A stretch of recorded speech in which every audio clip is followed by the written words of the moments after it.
Voilà, bonjour à tous. On va commencer par la prière, parce que c'est une bonne chose. Seigneur, merci pour cette grâce que nous avons d'être ici dans ce lieu, pour écouter ta parole. Nous croyons que ta parole est esprit et vie, que ce matin, un esprit de révélation vienne sur ton peuple. Amen. Merci, Seigneur Jésus, que nous puissions être bien disposer nos cœurs pour entendre ta parole. Merci pour ce que tu as mis sur mon cœur. Seigneur, moi je veux croire que ça va encourager ton peuple. Merci Seigneur Jésus parce que tu es un Dieu vivant et tu veux nous faire avancer Seigneur. Que vraiment ton royaume vienne sur cette terre. Seigneur, on est là pour te servir et je veux te louer, t'adorer pour tout ce que tu as fait dans ma vie. Que vraiment ta grâce soit sur ces moments où on peut encore annoncer librement ta parole. Au nom de Jésus, Amen. Amen. Amen.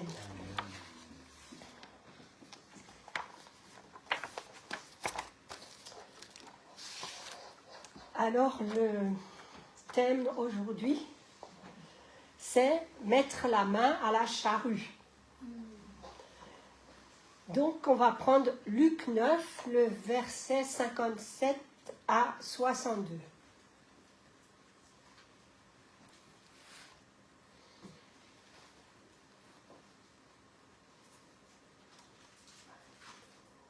Pendant qu'ils étaient en chemin, un homme lui dit, bien sûr au Seigneur, « Seigneur, je te suivrai partout où tu iras. » Jésus lui répondit, « Les renards ont des tanières et les oiseaux du ciel ont des nids, mais le Fils de l'homme n'a pas un lieu où il puisse reposer sa tête. » Il dit à un autre, « Suis-moi. » Et il répondit, « Seigneur, permets-moi d'aller d'abord ensevelir mon Père. » Mais Jésus lui dit, « Laisse les morts ensevelir leurs morts, et toi va annoncer le royaume de Dieu. » Un autre dit, « Je te suivrai, Seigneur, mais permets-moi d'aller d'abord prendre congé de ceux de ma maison. » Jésus lui répondit, « Quiconque met la main à la charrue et regarde en arrière n'est pas propre au royaume de Dieu. » Donc moi, le chapitre dans ma Bible, ici, c'est intitulé « Ceux qui voudraient suivre Jésus ». Donc ce matin, vous êtes là, je pense que c'est pour une bonne raison et que c'est pour suivre Jésus. Donc le Seigneur fait la déclaration suivante dans Luc 9, 62. « Nul qui a mis la main à la charrue et qui regarde en arrière n'est propre pour le royaume de Dieu. » Donc, ce matin, je vous demande, qui a mis la main à la charrue? Ça va, hein? La main, les pieds. Oui, aussi les pieds, parce que si on a mis les mains, il faut mettre forcément les pieds. Donc, qu'est-ce que ces paroles signifient? De qui Jésus parle-t-il? Donc ici, on a l'image d'un homme, probablement un fermier, qui est en train de labourer son champ avec la tête tournée vers l'arrière. Voici une curieuse façon de travailler. N'est-ce pas, Daniel? Il est là. Hein? On a l'impression qu'il n'est pas très attentif à ce qu'il fait. D'autre part, ce verset, il nous montre aussi clairement qu'il est possible qu'une personne est impropre au royaume de Dieu, même s'il a déjà mis la main à la charrue. Le Seigneur met en fait l'évidence sur l'état de notre cœur dans sa réponse. Nul qui a mis la charrue et qui regarde en arrière n'est propre pour le royaume de Dieu. Et c'est vrai qu'il faut faire attention à l'état de notre cœur et faire attention quelle est notre motivation quand on sert le Seigneur. Vous savez qu'on devrait tout faire pour la gloire de Dieu, mais si un jour on n'a pas connu l'amour de Dieu, ben on ne peut pas faire les choses par amour. Mais quand on connaît vraiment le Seigneur et qu'on cherche sa face, on peut faire les choses par amour. Amen. Cela ne veut pas dire que si tu as commencé avec Jésus, si tu lui as fait une promesse de le suivre, si tu t'es consacré à lui, si tu t'es engagé à le suivre, que tu n'auras pas de tentation, que la vie va être facile, que tu n'auras pas de pression, mais à ces moments-là, ne retourne pas en arrière, car tu seras plus propre pour le royaume de Dieu. Souvent, nous nous engageons à suivre le Seigneur, mais à mi-chemin, on baisse les bras et on s'arrête. On est découragé par plusieurs situations, on peut aussi être découragé par la persécution. Vous savez, on dit ça souvent, l'outil que Satan utilise le plus et qui est le mieux aiguisé, c'est l'outil du découragement. Et c'est vrai que moi, personnellement, le Seigneur me parle souvent en images. Et c'est vrai, imaginez-vous cette, je ne sais pas moi si c'est une épée ou que l'ennemi, il va venir vous tenter et vous piquer. Certains chrétiens arrêtent leur marche au milieu du voyage. Et c'est dommage. Jésus dit que cette personne n'est pas propre au royaume de Dieu parce que le plan de Dieu pour nos vies, c'est d'aller jusqu'au bout. C'est bien de commencer, c'est bien de s'engager parce qu'il faut par les eaux du baptême, mais les eaux du baptême en eux-mêmes ne sauvent pas. C'est un engagement qu'on a pris, mais c'est un engagement qu'on a aussi pris d'aller jusqu'au but, jusqu'à la mort, servir le Seigneur jusqu'à la mort, quoi qu'il arrive. Chaque chrétien a des tentations, des épreuves, vit des conflits, et souvent s'il s'arrête, parce que c'est par sa propre force. Il ne peut pas continuer. N'oublions pas que ce verset de Philippiens 4, le verset 13, dit « Je puis tout par celui qui me fortifie ». Si le Seigneur vous demande quelque chose, vous êtes capable de le faire. Et sinon, faites confiance au Saint-Esprit, parce que c'est lui qui va vous donner la capacité d'accomplir la chose que le Seigneur va vous demander. 1 Corinthiens 10, verset 13. « Aucune tentation ne vous est survenue qui n'ait été humaine. Dieu est fidèle. Il ne permettra pas que vous soyez tentés au-delà de vos forces. Mais avec la tentation, il préparera aussi le moyen d'en sortir afin que vous puissiez la supporter. » Et ça, c'est un verset que vous pouvez vous approprier quand l'ennemi, il essaie de vous retenir en arrière. Et quand vous avez envie de regarder en arrière, appropriez-vous des versets qui vous poussent à l'avant. Parce que c'est des promesses de Dieu.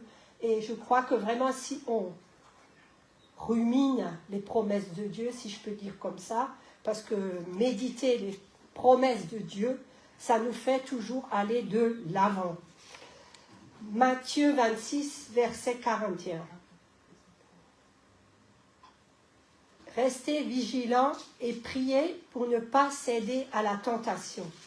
L'esprit est disposé, mais par nature, l'homme est faible. Il y a une autre version, ça c'est une autre version. Donc, on revient à Luc 9, verset 62. « Nul qui a mis la main à la charrue, qui regarde en arrière, n'est propre pour le royaume de Dieu. » Jésus a prononcé ces mots en réaction à un homme qui s'est approché de lui avec, semble-t-il, de bonnes intentions. Cet individu fait la promesse suivante.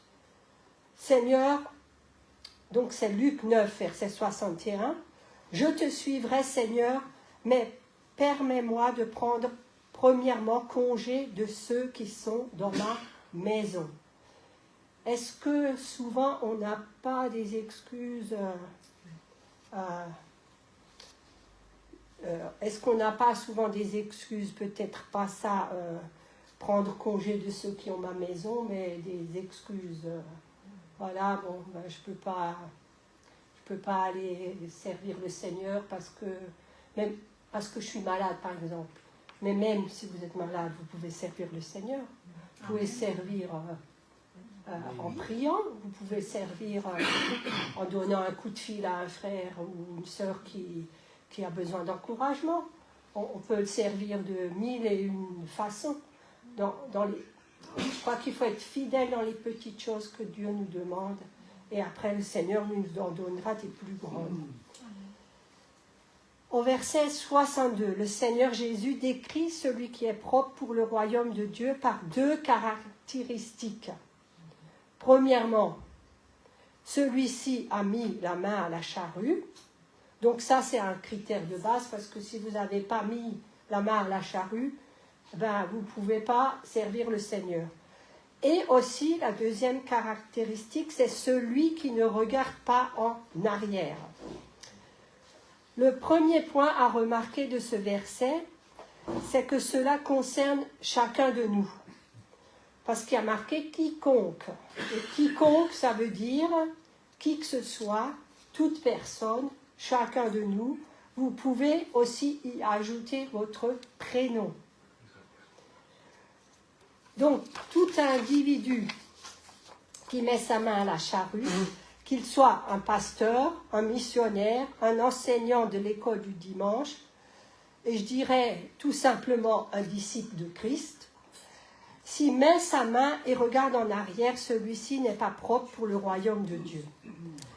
Si celui qui conduit une charrue pour tracer un sillon détourne la vue du travail qui est devant lui et regarde en arrière, la charrue, elle déviera inévitablement et il fera rien de bon et les sillons ne seront pas droits. Tel est celui qui, voulant travailler dans le règne de Dieu, reporte ses regards, ses désirs, ses regrets vers ses relations premières. Par exemple, un jeune converti, quand vous êtes jeune converti, faites attention à vos fréquentations, parce que la Bible dit que dans 1 Corinthiens 15, verset 33, « Ne vous y trompez pas, les mauvaises compagnies corrompent les bonnes mœurs. » Bon, bien sûr, il y a beaucoup d'exemples à donner. Par exemple, qu'est-ce qu'on peut avoir comme désir de la chair? Je veux dire, ne convoitez pas la voiture de votre voisin, encore moins sa femme. Voilà, enfin, je donne des exemples. Donc, tel est celui qui, voulant travailler dans le règne de Dieu, reporte ses regards sur ses désirs, ses regrets. Parce que, vous savez, le peuple hébreu, il regardait aussi en arrière quand il est sorti d'Égypte. Donc, consacrez-vous tout entier et sans délai à ce que le Seigneur vous demande. Et n'oubliez pas de rechercher les choses d'en haut. Et lançons-nous en avant à la suite de Jésus. Nul ne peut traiter convenablement une affaire si ses pensées sont ailleurs. Si vos pensées sont à l'arrière, on ne peut pas avancer vers le but. Ceux qui entament une œuvre pour Dieu doivent être résolus à persévérer jusqu'au bout, sinon ils ne feront rien de bon. Et combien par ces temps difficiles nous avons besoin de persévérance. Et percez et vous verrez. Que veut dire l'expression « mettre la main à la charrue » ? Ces mots nous indiquent que le disciple du Christ a une tâche à accomplir. Pensons au travail du fermier. S'il sort, c'est pour mettre la main à la charrue et c'est pour remplir une tâche. Il veut labourer sa terre. Et vous savez que le Seigneur a préparé des œuvres pour chacun de nous afin que nous les pratiquions. Et ce matin, j'ai encore médité là-dessus. Et aussi le Seigneur a mis à chacun de vous, il a imparti en chacun de nous une mesure de foi. Et la foi, vous savez, c'est toujours pour le moment présent. Et maintenant, ce que nous croyons maintenant affecte la vie que que nous vivons maintenant. Le passé est effacé. Même la journée d'hier, elle est passée. Si vous avez péché, vous demandez au Seigneur de vous libérer. Et après, le Seigneur, il dit qu'il oublie et qu'il jette vos péchés dans la mer. Et donc, le passé, c'est le passé. Et quand vous êtes né de nouveau, toutes choses sont devenues nouvelles. Donc, moi, je crois que le Seigneur, il a vraiment un avenir merveilleux pour chacun de nous. Vous savez, le meilleur est à venir. Moi, ce verset me disait quoi? Le meilleur est à venir. Dans ce monde, je ne comprenais pas. Mais en fait, vous avez la vie éternelle, donc le meilleur est à venir. Et des fois, on l'oublie. Quoi qu'il nous arrive, on est dans les bras de Jésus. Nous sommes donc l'ouvrage de Dieu créé en Jésus-Christ pour de bonnes œuvres que Dieu a préparées d'avance afin que nous les pratiquions. Ça, c'était Éphésiens 2, verset 10. Cela signifie que nous avons reçu la force. On a aussi reçu la grâce nécessaire pour faire la volonté de Dieu comme Jésus l'a faite. Mais il y a un prix à payer. On doit renoncer aussi à notre propre volonté selon la chair. Lorsque nous faisons cela, nous perdons notre vie selon la chair, mais nous gagnons une vie nouvelle dans l'esprit. Mettre la main à la charrue, c'est chercher la face de Dieu. C'est regarder au Seigneur et voir ce qu'il désire que nous accomplissions. Chacun de nous est unique et Dieu a un plan unique pour chacun ici. Dieu ne néglige pas non plus les petits commencements. Parce que je suis ravie que mes sœurs se sont mis, mes frères et sœurs se sont mis à la technique. C'est un commencement. Dieu va vous donner d'aller, de maîtriser cet outil de mieux en mieux. Donc, Dieu ne néglige pas les petits commencements. Le Saint-Esprit est aussi celui qui nous donne la capacité d'accomplir ce que le Seigneur nous demande. Et n'oublions pas que sans lui, nous ne pouvons rien faire. Et comment est-ce qu'on fait pour savoir ce qu'on doit faire? Dieu, il désire avoir une relation de cœur à cœur avec chacun de nous. Et à mesure que nous nous tenons dans la présence de Dieu, le Seigneur, il va nous imprégner de lui et nous apprenons à exprimer les capacités qu'il a placées en nous. Nous sommes appelés à être des disciples. Et vous savez qu'un disciple, c'est quelqu'un de discipliné. Nous sommes aussi appelés à vivre et à partager le message d'amour de Dieu, du salut, dans toute notre vie. On est appelés à faire ça si on est vraiment des disciples. La vie chrétienne, est-ce que la vie chrétienne vous paraît ennuyeuse? Non. Moi, je crois que si on est réellement converti, la vie chrétienne, c'est même passionnant, quoi. Enthousiasme. Ouais, c'est enthousiasmant. Elle ne le sera plus quand vous mettrez l'évangile en action. Quand vous mettez l'évangile en action, les choses, elles changent et vous n'allez plus jamais vous ennuyer. Ça, je peux vous le garantir parce que je l'ai appliqué à ma propre vie. Vous avez toujours quelque chose à faire. Si vous n'avez rien à faire, vous pouvez toujours prier. Amen. Ou lire la parole de... Mais bon, il n'y a pas que ça à faire dans le royaume de Dieu. Il y a plein de choses à faire. Donc, je dirais appliquer la charrue de la bonne nouvelle. C'est-à-dire, vous savez que l'évangile, c'est la bonne nouvelle. Donc, si on travaille avec la charrue de la bonne nouvelle, on va annoncer la parole de Dieu et des âmes seront sauvées. Nous avons besoin de nous laisser enseigner par la parole de Dieu et équipés par le Saint-Esprit pour suivre notre Maître. Dieu veut nous faire la grâce de mener une vie digne à l'honneur de notre Seigneur Jésus-Christ et son amour produit des miracles. Dieu t'a sauvé parce qu'il t'aime. L'amour de Dieu est incommensurable et insondable.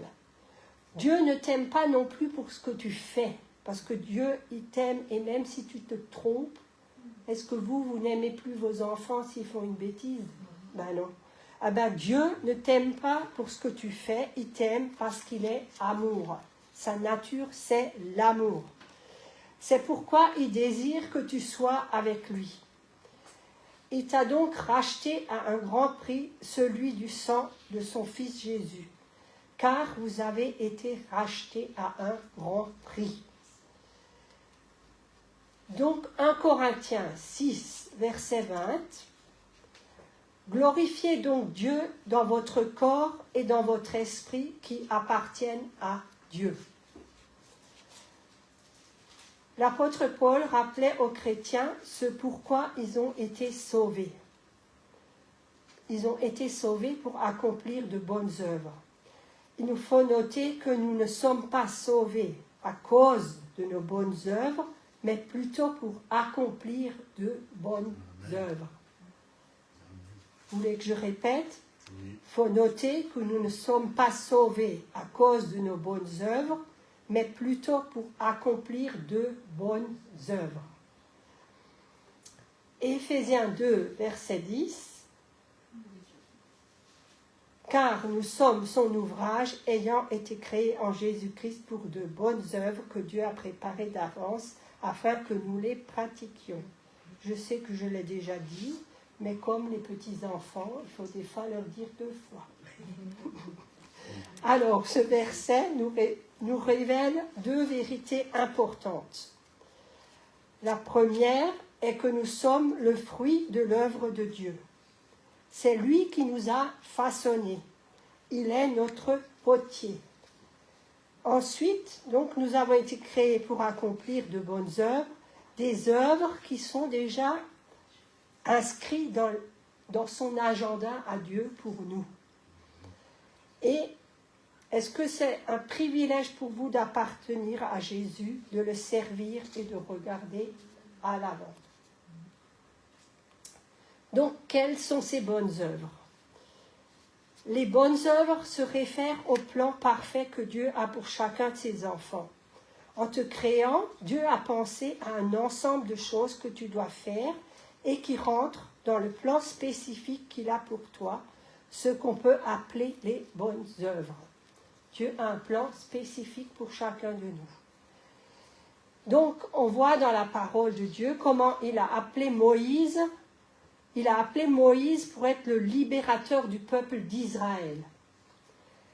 Il a appelé Josué pour ramener le peuple d'Israël à la terre promise. Il a appelé Jean-Baptiste pour être la voix qui crie dans le désert et pour annoncer la venue du Seigneur. Il a appelé les 12 disciples pour être des témoins vivants pouvant continuer l'œuvre après l'ascension de Jésus. Et je pourrais dire, il nous a tous appelés ici pour être aussi des témoins vivants et pour accomplir les œuvres qu'il a préparées pour nous. Il a ajouté Paul pour être l'apôtre des païens. Aujourd'hui, il a aussi des œuvres qu'il t'appelle à accomplir pour l'avancement de son règne. Parce qu'on chante souvent, enfin on dit aussi souvent, que son règne vienne sur la terre comme au ciel. Donc les œuvres que vous êtes appelés à faire, elles sont déjà prévues dans le ciel, avant qu'ils viennent sur la terre. Donc faites aussi ce que vous pouvez faire. Vous savez, des fois, il y a un pas de foi à faire et on dit, on fait notre part et le Seigneur, il fait le reste. Et soyez fidèles donc dans les petites choses et Dieu vous en confiera de plus grandes. Éphésiens 4, verset 11. Et il a donné les uns comme apôtres, les autres comme prophètes, les autres comme évangélistes, les autres comme pasteurs et docteurs. Donc tu te demandes comment faire pour savoir ce que c'est les bonnes œuvres et comment les identifier. La réponse est assez simple. Demande à Dieu pourquoi il t'a créé. Étant ton créateur, il peut te dire exactement pourquoi il t'a créé. Dans l'intimité avec Dieu, il déposera dans ton cœur son fardeau. Prends du temps avec lui dans la prière, dans la méditation de sa parole et cherche-le à le connaître intimement. C'est en connaissant Dieu que tu connaîtras le plan qu'il a pour toi. Efforce-toi de le connaître, il te révélera les secrets qu'il a mis pour toi, comme il est dit dans le psaume 25, le verset 14. L'amitié de l'Éternel est pour ceux qui le craignent et son alliance leur donne instruction. Quelle récompense pour ses bonnes œuvres. Jean 12, verset 26. Si quelqu'un me sert, qu'il me suive, et là où je suis, là aussi sera mon serviteur. Si quelqu'un me sert, le Père l'honorera. L'appel de Dieu à l'égard du disciple est un appel à mettre la main à la charrue. Et pour quelle raison mettons la main à la charrue? Pour travailler la terre et la rendre cultivable. Donc l'action de mettre la main à la charrue correspond à servir les intérêts du Seigneur. Celui qui désire suivre Jésus doit savoir dès le début qu'un chrétien doit s'acquitter des obligations qui concernent le royaume de Dieu. En ce sens, il se met au service de Dieu, il le sert par amour, mais cet amour nécessite un engagement total. L'apôtre Paul parle beaucoup aussi de la persévérance. Si nous avons commencé la course, il nous faut la terminer. Beaucoup de chrétiens n'expérimentent pas la grâce de Dieu pour commencer, mais aussi pour bien la terminer.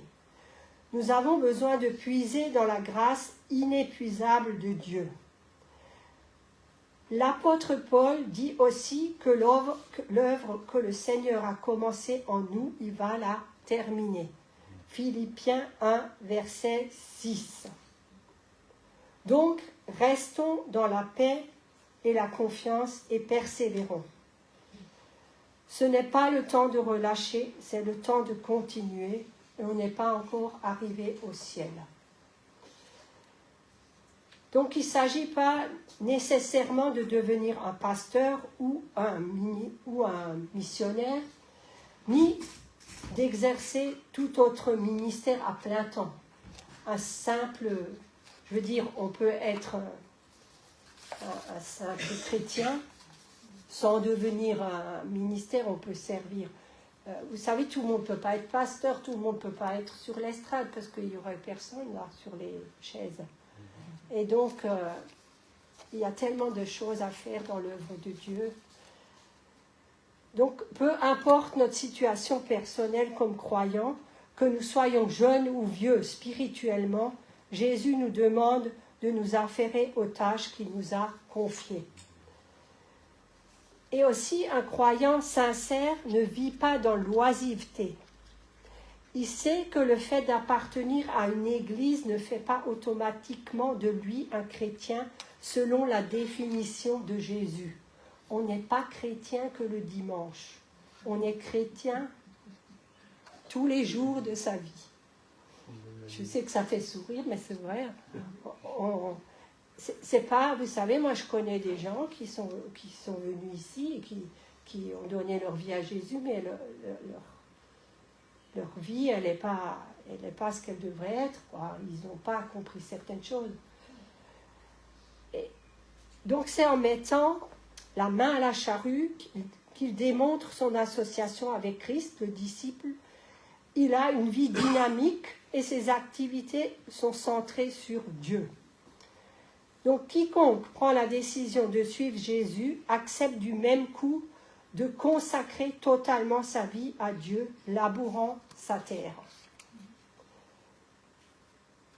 Bon, à mon baptême, vous savez, quand je me suis fait baptiser, il y avait 64 baptêmes. Et j'étais une des dernières parce que j'étais une des plus jeunes à passer par les eaux du baptême. Et on m'a demandé juste de dire courtement. Et moi je dis, le Seigneur m'a tendu la main et maintenant moi je veux lui tendre la main et je veux le servir. Et bon, je ne vais pas me lancer des fleurs, mais je vois quand même que j'ai persévéré et que je veux continuer aussi à faire la volonté et à faire ce que le Seigneur me demande. La notion de service derrière cette métaphore agricole se retrouve à plusieurs endroits dans le Nouveau Testament.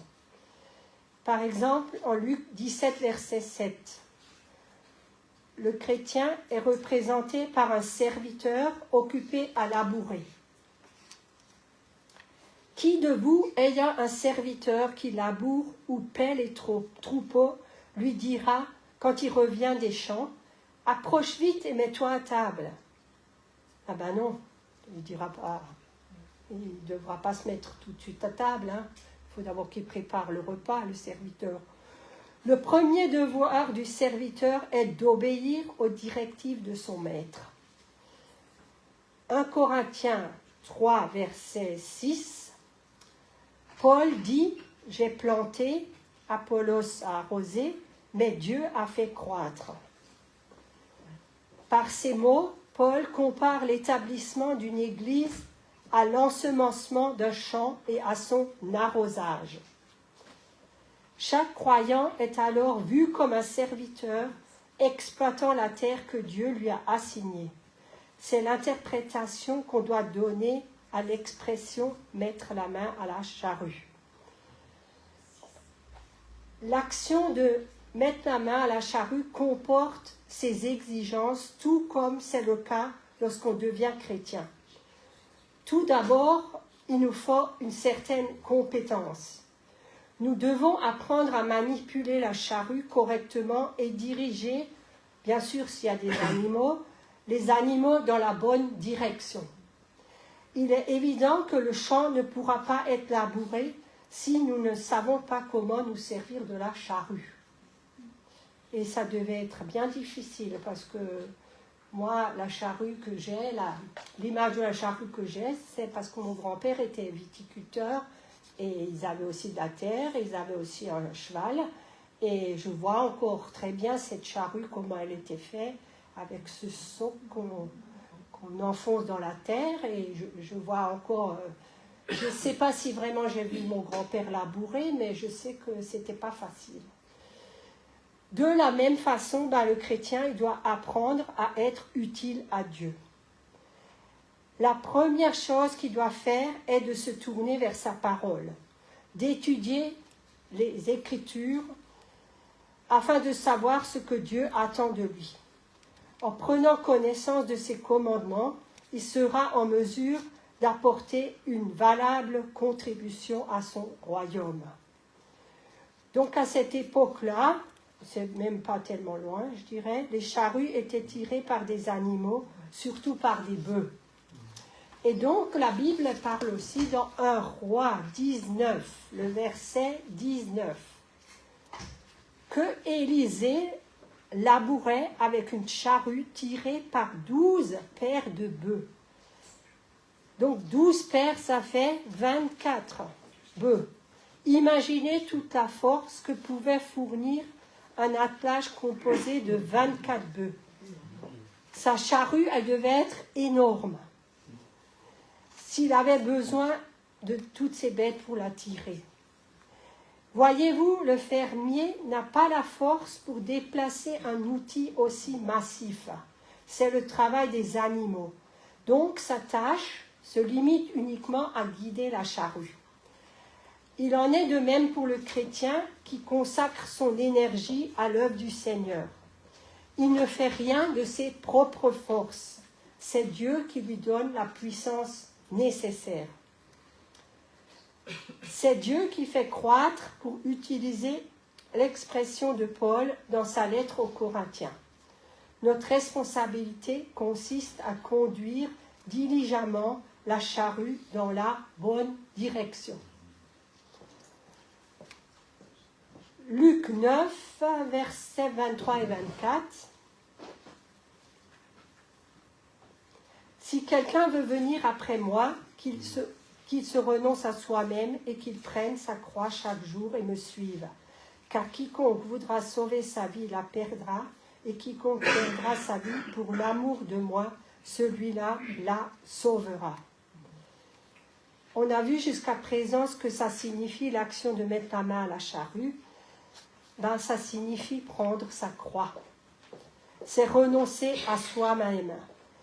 Et c'est en sacrifiant notre vie pour servir Dieu que nous parvenons à laisser une marque sur le monde. Pourtant, il y a des chrétiens qui vivent leur vie sans vraiment laisser de traces. Et ça, le Seigneur, il m'avait une fois parlé. En fait, j'ai ma tante que j'aimais beaucoup qui est décédée. Et le Seigneur m'a dit, regarde les traces qu'elle a laissées dans ta famille, parce que c'était vraiment une personne très aimante. Même mes neveux, mes nièces, tout ça, ils peuvent témoigner que c'était une femme qui aimait beaucoup les gens. Et le Seigneur m'a dit, et toi, qu'est-ce que tu laisses comme trace? Donc réfléchissons des fois à ce que nous laissons comme témoignage dans ce monde. Pourquoi en est-il ainsi? Parce qu'il regarde en arrière. Quiconque regarde en arrière n'est pas propre au royaume de Dieu. Remarquez que Jésus fait référence ici à des chrétiens et non pas à des incroyants. Le fait de mettre la main à la charrue implique un engagement total envers Dieu. Or, le non-chrétien n'a jamais pris un tel engagement. On ne l'a jamais vu mettre la main à la charrue. En ce sens, il n'a jamais promis de porter sa croix. Une personne qui s'est engagée à mettre sa main à la charrue, mais qui regarde en arrière, montre qu'elle n'est pas bien disposée pour le royaume de Dieu. Quiconque regarde, dans le texte grec, il s'agit d'un verbe conjugué au présent en exprimant une action continue. Celui qui met sa main à la charrue et qui ne cesse de regarder en arrière, celui-ci est impropre au royaume des cieux. On ne parle pas d'un simple coup d'œil, mais d'un regard insistant. La personne regarde continuellement en arrière. Et pourquoi elle regarde toujours en arrière? Parce que son cœur est encore lié aux choses du passé. Ah tiens, je n'ai pas marqué la référence. Donc la parole de Dieu, elle dit, là où est ton trésor, là aussi sera ton cœur. Pourquoi regarderait-on en arrière avec insistance s'il n'y a rien là-bas pour attirer nos regards? Dans notre passé, c'est vrai, il n'y a rien qui attire notre regard. Mais dans l'avenir, si on regarde à Jésus, notre regard est attiré par que des bonnes choses. Nous n'avons aucune raison de regarder à l'arrière, à moins qu'il s'y trouve quelque chose qui suscite notre intérêt. Par la grâce de Dieu, les Israélites ont pu quitter l'Égypte après de nombreuses années d'esclavage. Mais où se trouvait leur cœur après l'Exode? Karine nous en a aussi parlé mercredi. Ils étaient encore dans leur cœur, ils étaient encore en Égypte. Ils avaient physiquement quitté l'Égypte, mais leur cœur s'y trouvait encore. Ils se plaignaient sans cesse de n'avoir rien à manger dans le désert. Ils ne pouvaient pas s'empêcher de penser à la nourriture qu'ils avaient en Égypte. Là-bas, au moins, se disait-il, nous avions de quoi à nous mettre sous la dent. Même en étant libre, le peuple hébreu regardait en arrière vers l'Égypte. Le chrétien affiche la même attitude lorsqu'il continue à fixer son regard avec envie vers sa vie passée. Par un tel comportement, il montre que son cœur ne s'est pas dissocié de l'esprit du monde. Il demeure toujours attaché aux anciennes valeurs. On retient donc la leçon suivante. Il ne suffit pas de s'engager à suivre Jésus, il ne suffit pas de mettre la main à la charrue. L'engagement doit être total, c'est-à-dire qu'il ne faut jamais regarder en arrière. L'image utilisée ici porte sur le dévouement entier à une tâche particulière. Si nous voulons tracer une ligne droite avec la charrue, il ne faut pas avoir les yeux en arrière. Nous devons regarder en avant et fixer un point à l'horizon. Notre concentration ne se laisse pas distraire au moindre incident. La décision de suivre Jésus doit se prendre avec un très grand sérieux. Un principe spirituel qu'il nous faut saisir. Un chrétien ne peut pas dire « Par la grâce de Dieu, j'ai reçu son pardon. Je suis libre maintenant de me comporter comme ça me plaît. Ne me force pas à changer. » Le Seigneur, il ne va jamais vous forcer à changer. C'est son Esprit Saint qui va vous convaincre. Et pourquoi est-ce qu'il veut nous changer? Parce qu'il veut qu'on ressemble de plus en plus à lui, mais aussi à sa nature. Celui qui se dit chrétien, mais qui ne vit pas selon l'enseignement de la parole de Dieu, montre qu'il n'est pas digne de la vie éternelle. Il y a en effet un lien inséparable entre le pardon divin et notre conduite. Quand on se sait pardonner par le Seigneur, eh ben, on veut faire sa volonté. Ayant obtenu la justification, une conduite appropriée doit obligatoirement s'en suivre. Si notre comportement ne ressemble pas à celui qui caractérise l'homme nouveau, alors il faudra reconnaître que nous sommes probablement impropres au royaume de Dieu.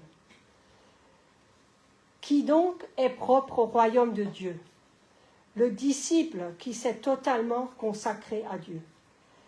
Et celui dont l'engagement est entier ne pense pas à regarder en arrière. Ayant mis la main à la charrue, il ne contemple plus jamais la vie qu'il menait avant de rencontrer Jésus. Il se dit comme Paul, « J'ai décidé de contribuer à l'œuvre du Seigneur.